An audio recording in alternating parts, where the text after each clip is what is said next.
शब्द है सत गुरु, यानी 3 शब्दों से बना ये सतगुरु है। हम सतगुरु को क्या समझते हैं?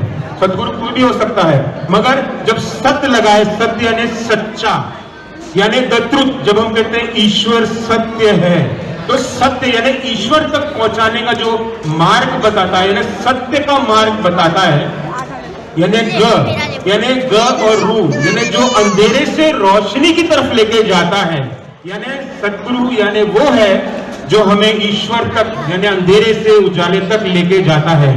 तो जो हमको सतगुरु मिल जाए वो हमारे माता पिता भी हैं, हमारे स्कूल के टीचर्स भी हैं, ट्यूशन टीचर्स भी हैं, हमें संग साथी भी हैं जो हमें सत्य का मार्ग दिखाते हैं।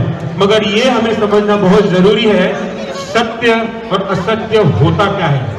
बार बार बोलने से असत्य सत्य नहीं बन जाता और कम बार बोलने से सत्य असत्य नहीं बन जाता।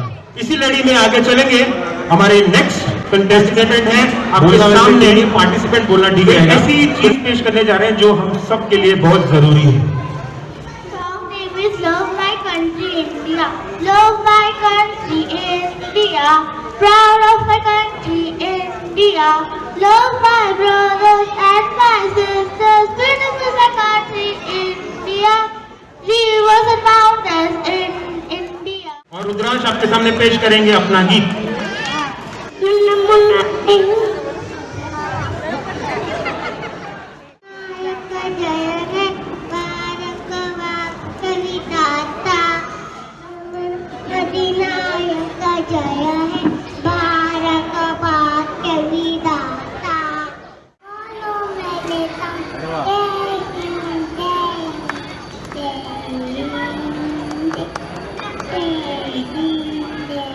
अगर हम बच्चों को जबरदस्ती कुछ चीजें नहीं सिखाएंगे तो बच्चे कभी नहीं सीखेंगे, क्योंकि उनका मन जो होता है वो टिकता नहीं है और उनको पता ही नहीं है कि क्या क्या हो रहा है। तो ये माता पिता ही है जो सिखाएंगे।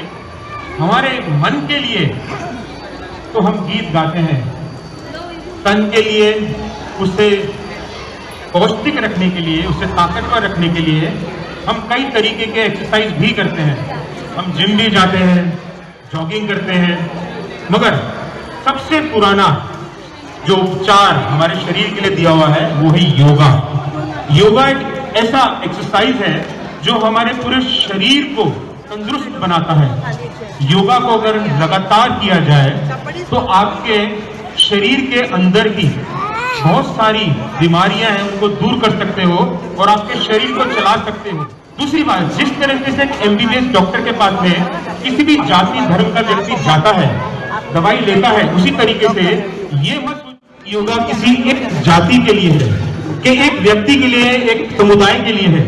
योगा हमारे शरीर को बेहतर बनाता है, तो इसे मेडिसिन की तरह से लीजिए और अपने जीवन में अपनाइए, ताकि हम सबका शरीर तन अगर सुदृढ़ है, तंदुरुस्त है, हमारा मन अगर अच्छा है तो हम अच्छे नागरिक बनेंगे।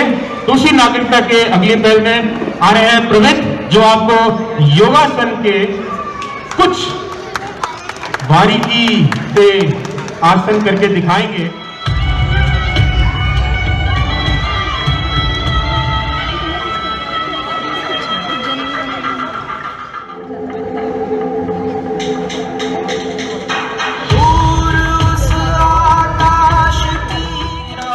और कर दो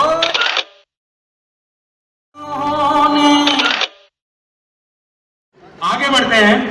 हमारे प्रतिभाओं की कमी नहीं होती, यानी कीबोर्ड को प्ले करना।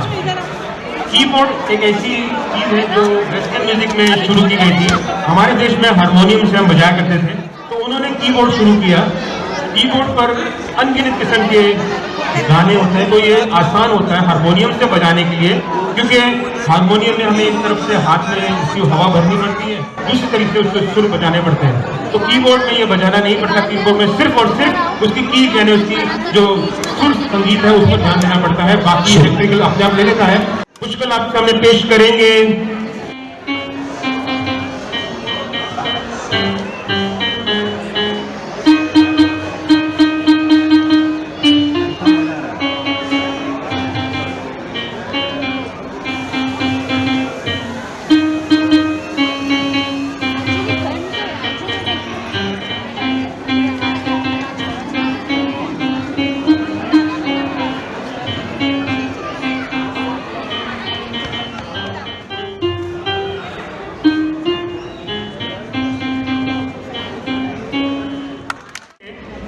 से जब उनकी बातचीत हो रही थी उस समय की प्रधानमंत्री श्रीमती इंदिरा गांधी से, तो इंदिरा गांधी जी ने पूछा कि राकेश जी, ऊपर से आपको देश कैसा नजर आ रहा है?